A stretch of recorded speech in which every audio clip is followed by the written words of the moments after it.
नमस्कार विद्यार्थी मित्रांनो, मी दत्तू रामचंद्र कोकतरे, सहशिक्षक श्री बाळ ब्रह्मचारी वैरागी महाराज माध्यमिक विद्यालय जोशी सांगवी, तालुका लोहा, जिल्हा नांदेड। आज झालेल्या सामाजिक शास्त्र म्हणजे भूगोल या विषयाची जी काही उत्तरपत्रिका आहे किंवा जी काही उत्तरं तुम्ही लिहिलेली आहेत ती उत्तरं तुम्हाला योग्य पद्धतीने लिहिलेली आहेत की नाही याची थोडीशी चाचपणी करायची आहे, तपासणी करून घ्यायची आहे। खरं तर जो काही पेपर आहे तो पेपर अतिशय सोपा होता आणि तुम्हालाही पेपर अगदी सोपा गेला असेल अशी मला खात्री आहे। परंतु तरी देखील आपण आपल्या पेपरची थोडीशी चौकशी करूया की नेमकं आपली उत्तरं जी आहेत ती उत्तरं कोणकोणत्या पद्धतीनं आहेत ती थोडक्यात आपण दाखवण्याचा प्रयत्न करणार आहोत, सांगण्याचा प्रयत्न करणार आहोत। आवर्जून बघा,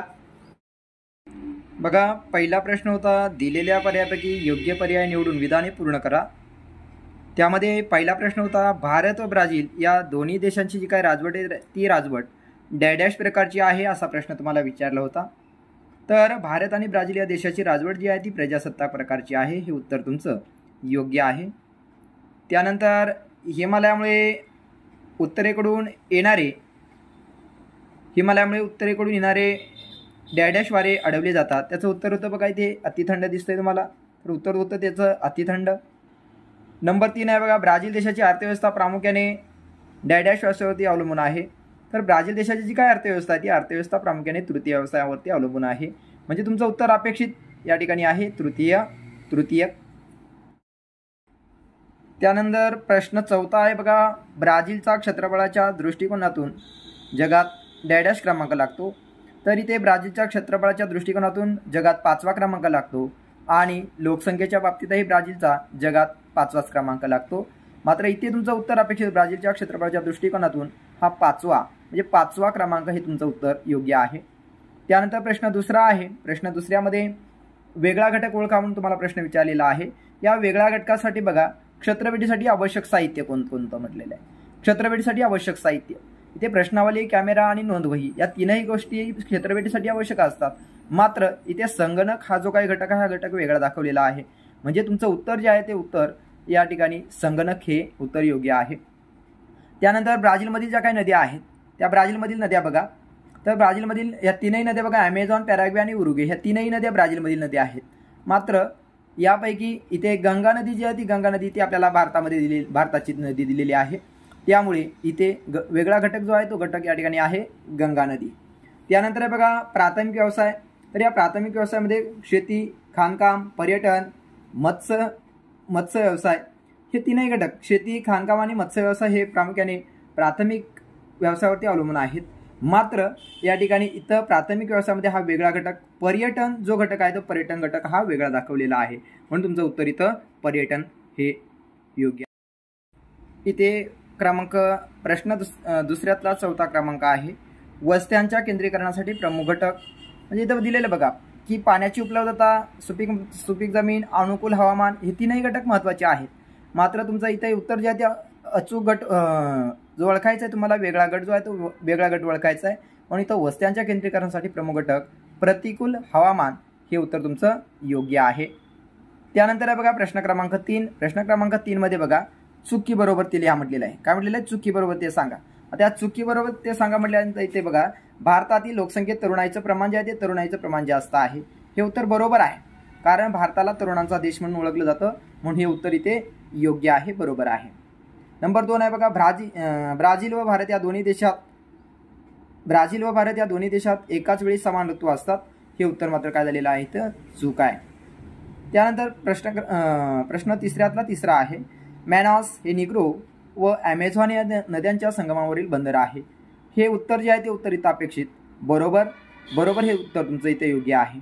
त्यानंतर ब्राझीलमध्ये लिंग गुणोत्तर जास्त आहे, या ठिकाणी हे जे काही प्रश्न आहे हा प्रश्न अगदी बरोबर आहे, म्हणजे उत्तर तुमचं येईल बरोबर। ब्राझील हा वाघ व सिंह हे दोन्ही प्राणी असणारा जगातील एकमेव देश आहे, हे उत्तर मात्र इथे चूक आहे, कारण वाघ व सिंह हे दोन्ही प्राणी असणारा जगातील एकमेव देश म्हणजे भारत आहे, तर ब्राझील दिलेला आहे, म्हणून इथं उत्तर हे चूक आहे। त्यानंतर प्रश्न क्रमांक 4 दिलेला आहे तुम्हास पुरवलेल्या ब्राझीलच्या नकाशा आराखड्यात पुढील बाबी भरा आणि सूची तयार करा म्हटलेलं आहे. कोणते 4 विचारलेले आहे. आता बघा, सर्वात अगोदर तुम्हाला पंपास विचारलेला आहे. आता हा तुमच्यासमोर हा ब्राझीलचा नकाशा दिसतोय. हा ब्राझीलचा नकाशा तुमच्यासमोर दिसतोय. तर बघा, हे शेवटचं जे काही टोक आहे ते या ठिकाणी बघा, हे आहे पंपास. हे बघा इथे पंपास, हे जे काही टोक आहे ते टोक दिसते तुम्हाला पंपास. म्हणजे दाखवायचं होतं हा पंपास म्हणजे ब्राझीलमध्ये जो काही गवताळ प्रदेश आहे तो इथे दाखवलेला आहे पंपास. म्हणजे उत्तर तुमचं अपेक्षित होतं पहिल्यांदा 1 नंबरचं पंपास. त्यानंतर नंबर 2ला दिलेलं आहे बघा की महाराजा नावाचं बेट. कोणतं दिलेलं आहे? इथं महाराजा नावाचं बेट दिलेलं आहे. कोणतं आहे? महाराजा नावाचं बेट दिलेलं आहे. आता महाराजा नावाचं जर बेट म्हटलं तर बघा, इथे हे महाराजा नावाचं बेट या ठिकाणी दाखवलेलं आहे. बघा, इथे महाराजा नावाचं बेट दाखवलेलं आहे. म्हणजे तुमचं उत्तर इथले हे दाखवणं अपेक्षित होतं. त्याच्यानंतर नंबर 3 दाखवले बघा, ब्राझीलची राजधानी दाखवलेली आहे. आता ब्राझीलची जी काय राजधानी इथे दाखवलेली आहे. मग ब्राझीलची राजधानी कुठे दाखवलेली आहे? तर त्याचं उत्तर जे आहे ते उत्तर इथे बघा, हे छोटासा मध्ये गोल आहे. हा ब्राझीलची जी काही राजधानी ती ब्राझीलची राजधानी या ठिकाणी आहे. म्हणजे तुमचं इथे दाखवणं अपेक्षित होतं.